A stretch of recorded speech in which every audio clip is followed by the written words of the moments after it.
तहसीन पेश करते हैं और हम कामयाब हुए हैं, हम कामयाब हुए हैं। मैं तीसरी मर्तबा कहता हूं कि खान की काल कामयाब हुई है और कोई नुकसान नहीं हुआ। सिर्फ हमारे लोगों की जो जिनकी शहादतें हुई हैं, उन शहादतों पे इंशाल्लाह इस मुल्क में रूल ऑफ लॉ राइज होगा। अच्छा, इश्तियाक चौधरी साहब, खान साहब ने डायरेक्शन दी हैं पार्टी को भी और जो ILF है उनको भी डायरेक्शन दिए हैं।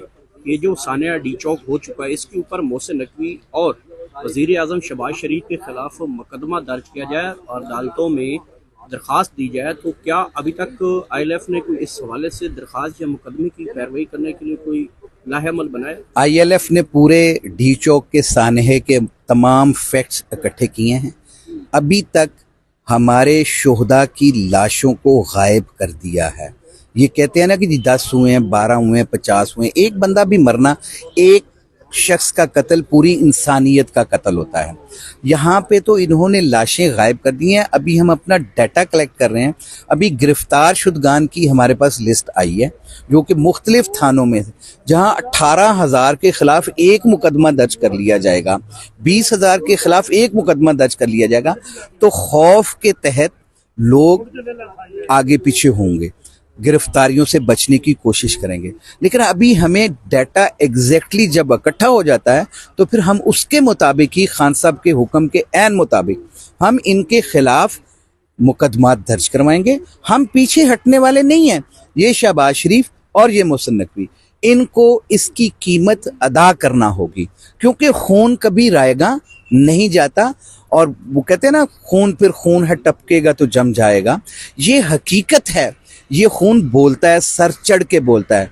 पहले इन्होंने मुशर्रफ के दौर में लाल मस्जिद में जो लोगों का कत्लेआम किया था, उसका रिजल्ट आपने देखा। मुशर्रफ को यहाँ पे फांसी हुई, फांसी का हुक्म हुआ, मुल्क बदर हुआ। वहां जाके किस कसम पुरसी में उसकी मौत हुई।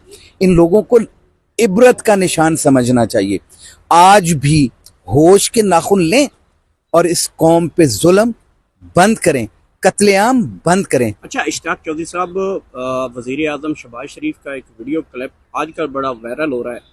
वो उस टाइम अपोजिशन में थे, उस टाइम का उनका क्लिप है, वो आजकल बड़ा वायरल हो। वो कहते हैं कि डांग तो फिरेगी।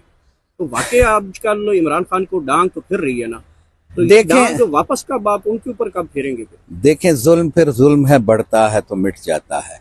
कितना जुल्म करेंगे? ये आपको मैं कहता हूं कि मौत नहीं आती जब तक आप अपने अमाल का जवाब यहां नहीं दे जाते। आपको ये जवाब देना होगा, आपको इसका हिसाब देना होगा।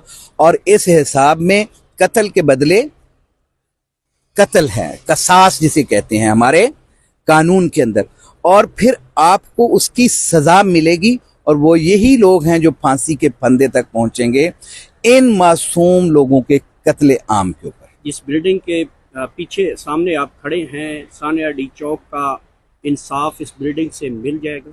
ये तो ज़बी बोस कर गया था काजी फायज़ ईसा। ये जहां हम खड़े हैं, ये मकबरे इनके बने हुए हैं।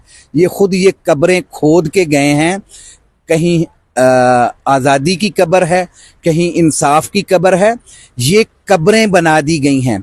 और हम समझते हैं कि इस सुप्रीम कोर्ट में अगर 26वीं आईनी तरमीम के जरिए ये पपेट्स ना बैठे होते तो कभी सानिया डी चौक ना होता। और अगर खुदा ना खास्ता किसी एक शख्स को भी वहां कत्ल किया जाता तो ये सुप्रीम कोर्ट उसका सुओ मोटो ले चुकी होती।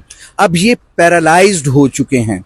इनके पैरालाइज होने की वजह से ये गुमाश्ते जो हैं जुल्म की अखीर कर चुके हैं। लास्टली बताइएगा कि आप फ्रंट फाइटर हैं इमरान खान के। चीता लफ्ज़ आपको सोशल मीडिया पे मैंने देखा है, कहीं पे बोला जा रहा है, और मोबिलाइजेशन बड़ा करते हैं वकला को। तो क्या 26वीं आईनी तरमीम के हवाले से वकला को कब तक एक पूरा पाकिस्तान इकट्ठा कर लेंगे इस 26वीं आईनी तरमीम के खिलाफ? अल्हम्दुलिल्लाह रब्बिल आलमीन। मुझे इंसान ही रहने दें, लेकिन मैं ये समझता हूँ कि जो इंसान करता है काम वो अपनी पूरी तनदही से करना चाहिए।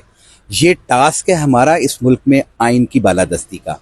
और 26वीं आईनी तरमीम आज मैं इसी इमारत के सामने खड़े होकर कह रहा हूँ कि बढ़ जाएगी।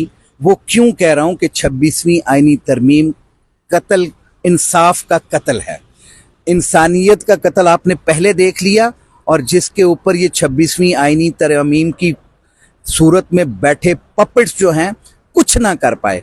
मैं फिर कहता हूं कि 26वीं आईनी तरमीम ख़त्म होगी, इस मुल्क में आइन की बालादस्ती होगी, रूल ऑफ लॉ होगा, और वकला की तहरीक आपने पिछले हफ्ते 30 तारीख को देखा, पूरे पाकिस्तान के वकला ने इस 26 के सानहे के बाद लाहौर हाई कोर्ट में जमा होके इस इंसानियत सोज अमल की मजम्मत भी की, करारदाद भी जारी की और उस पर तहरीक का भी कहा। और दूसरा, 26वीं आईनी तरमीम के खिलाफ पूरे पाकिस्तान के आज़ाद मनश वकला जो हैं वो यकजान हैं, और पूरे मुल्क में ये तहरीक चल चुकी है। हम तहसील लेवल पे, डिस्ट्रिक्ट लेवल पे, डिवीजन लेवल पे, सूबे लेवल पे, पूरे पाकिस्तान में इसको मोबिलाइज कर चुके हैं, और इंशाल्लाह हम सुरखरू होंगे। अच्छा, ये बताइएगा कि बैरिस्टर गौहर जो कि चेयरमैन है पाकिस्तान तहरीक इंसाफ के, वो कहते हैं जो लोग हमारे पीटीआई के जो लाशों के हवाले से बता रहे हैं, हमारा इनके साथ कोई तल्लक नहीं है, और जो डियाला जेल में इमरान खान साहब के बाद उन्होंने कहा कि खान साहब को हमने ब्रीफ किया है, खान साहब ने कल अलीमा खान से कहा कि मुझे किसी ने कुछ नहीं बताया, बस हमारी एक मुलाकात हुई है, और उस मुलाकात में मुझे तो उन्होंने बताया बड़ा सक्सेसफुल डीचॉक हुआ है, ये हुआ है। तो बैरिस्टर गौहर क्यों बातें छुपा देते हैं, पार्टी को नुकसान पहुंचा रहे हैं? This is unfortunate. मैं समझता हूँ कि दरअसल वो शायद यहाँ डी चौक में मौजूद नहीं थे, तो उनको पूरे हकायक का इल्म नहीं है। सर, मीडिया है, सोशल मीडिया है, आप दुनिया मीडिया तक पहुंच गया।